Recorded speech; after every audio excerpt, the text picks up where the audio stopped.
Well, if I can't find him, that leaves me with a bit of spare time, you see. And if I have some spare time, I obviously can't let a wanted man escape. Especially one with a 249 million berry bounty, magician Basil Hawkins. Speed is weight. Observe.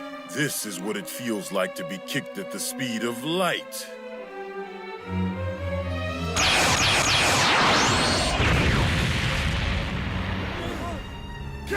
Out of every battle trait, whether strength, durability, intelligence, or raw power, speed is the one that breaks all the rules.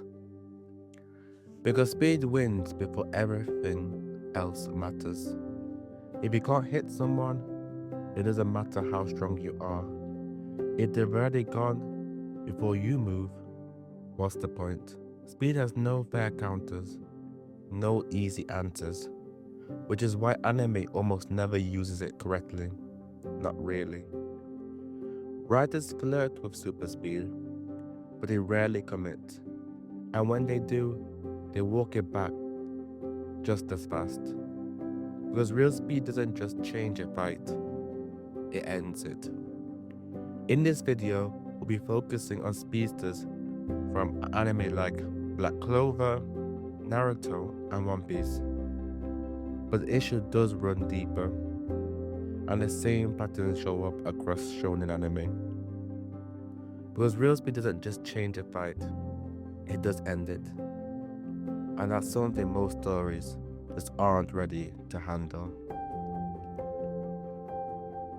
In Black Clover, the show makes a big deal about light magic moving at light speed. We're told it's instant, unavoidable, but when Yuna dodges it, counters it, or when Grey reflects it, they clash mid-air, blow for blow, if you're actually moving at light speed. Fights like this don't make sense. There's no room for reaction, no time to process. It's over before it starts. But Black Clover isn't interested in this kind of realism. It just wants to say light speed to raise the stakes. The words sound impressive, but they don't mean anything. Then there's Naruto. Minato, one of the most infamous scenes is when Minato appears behind Killer Bee in an instant. The Yellow Flash, technically a separate ability, but the story implies B reacts. He flinches, draws a blade, moves. But let's be honest, no one reacts to something that happens instantly. Not without precognition or some kind of cosmic awareness. Yep does, where even his brother, who's supposedly faster, the Raikage, is completely blitzed. And again, the moment looks great, but it breaks the internal logic of what we're told these characters can do. This is the Yellow Flash, Minato Namikaze of the Hidden Leaf, the fastest in the verse, and yet somebody who's not known for speed, Killer Bee, is able to react. Let's make it make sense. Anime wants the drama of reaction without the limits of realism, so they simply cheat. And then let's move on to One Piece and the character Kizaru, the one who ate the light fruit. He's literally light. He doesn't move at light speed, he is light. And still, characters dodge him, hit him, counter him, or even hold him at gunpoint. And you would think, how can somebody who moves at light speed be held at gunpoint? Ridiculous, right? He's treated like a strong opponent, not an unbeatable one. But if Kizaru really followed the rules of his own power, he wouldn't have fights, he would have executions.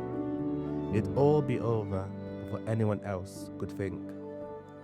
But instead, the show slows him down because otherwise there's no fight to show. And there's no fight, there's no story. I've noticed a recurring theme here, and that's the infamous Lightspeed concept, and it gets thrown around like it's just another power level, but it's not. But to be fair, I think the anime community has it to blame of all the ridiculous power scaling. Let's break it down. Light moves at approximately 500 million meters per second. If a character reacts to that, we're not talking fast, we're talking outside the laws of physics. If your brain can't process it, if your body can respond to it, it's not light speed. I know they keep saying it, but they never mean it. Because if they meant it, half these stories would end in one frame. Especially makes very little sense when we have human characters who are supposedly able to move at light speed, but only when it benefits them. As my final thoughts, I just want to say this. Speed, true speed, should be terrifying. It should change the shape of a story, and it should raise questions, not just this.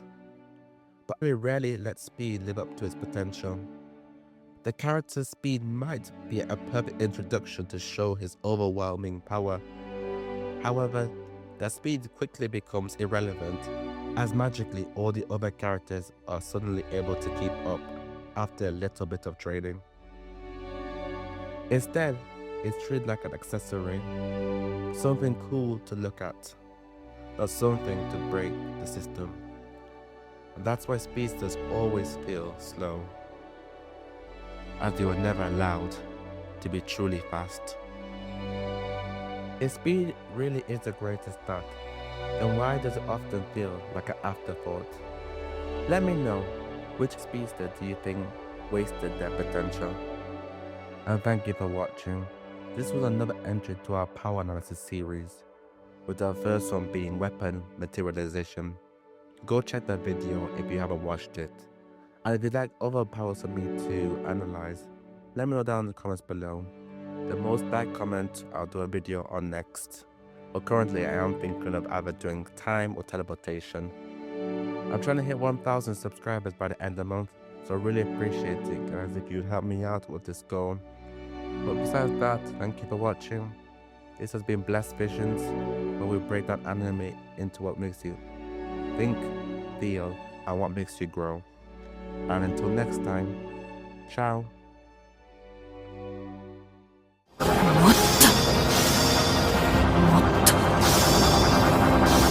早く